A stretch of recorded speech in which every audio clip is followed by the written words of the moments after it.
Hotel ಲಿಫ್ಟ್ನಲ್ಲಿ ಸಿಲುಕಿದ್ದ ಸಂಸದ ಶಶಿ ತರೂರ್. ಅಗ್ನಿಶಾಮಕ ದಳದ ತ್ವರಿತ ಕಾರ್ಯಾಚರಣೆಯಿಂದ ರಕ್ಷಣೆ. ತಿರುವನಂತಪುರಂನ ಖಾಸಗಿ ಹೋಟೆಲ್ ಒಂದರಲ್ಲಿ ಕಾರ್ಯಕ್ರಮವೊಂದಕ್ಕೆ ತೆರಳುತ್ತಿದ್ದ ಕಾಂಗ್ರೆಸ್ ಸಂಸದ ಶಶಿ ತರೂರ್ ಲಿಫ್ಟ್ ತಾಂತ್ರಿಕ ದೋಷದಿಂದಾಗಿ ಕೆಲಕಾಲ ಒಳಗೆ ಸಿಲುಕಿಕೊಂಡಿದ್ದರು. ಹೋಟೆಲ್ ಸಿಬ್ಬಂದಿ ಮತ್ತು ಮೆಕ್ಯಾನಿಕ್ಗಳು ಬಾಗಿಲು ತೆರೆಯಲು ವಿಫಲರಾದಾಗ ಕೂಡಲೇ ಅಗ್ನಿಶಾಮಕ ಮತ್ತು ರಕ್ಷಣಾ ಸೇವೆಗಳಿಗೆ ಕರೆ ಮಾಡಲಾಯಿತು.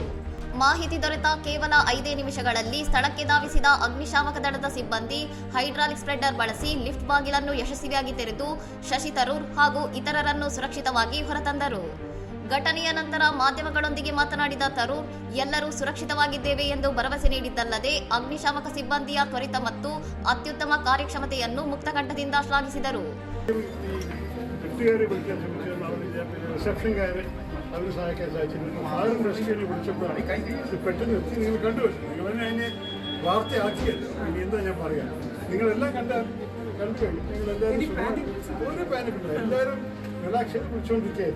ರಕ್ಷಣಾ ಕಾರ್ಯದ ಬಳಿಕ ತರೂರ್ ಅವರು ತಮ್ಮನ್ನು ರಕ್ಷಿಸಿದ ಸಿಬ್ಬಂದಿಗೆ ಧನ್ಯವಾದ ಅರ್ಪಿಸಿ ಅವರನ್ನು ಸನ್ಮಾನಿಸುವ ಮೂಲಕ ತಮ್ಮ ಗೌರವವನ್ನು ಸೂಚಿಸಿದ್ದಾರೆ. ಆತಂಕದ ನಡುವೆಯೂ ಶಾಂತಚಿತ್ತರಾಗಿದ್ದ ತರೂರ್ ಲಿಫ್ಟ್ನಿಂದ ಹೊರಬರುತ್ತಲೇ ನಗುತ್ತಾ ಅಗ್ನಿಶಾಮಕ ಅಧಿಕಾರಿಗಳೊಂದಿಗೆ ಕೈಕುಲುಕಿ ವಿದಾಯ ಹೇಳಿದರು. ಇನ್ನಷ್ಟು ಸುದ್ದಿಗಳಿಗಾಗಿ ನೋಡ್ತಾ ಇರಿ ಸೌರಂ ಟಿವಿ.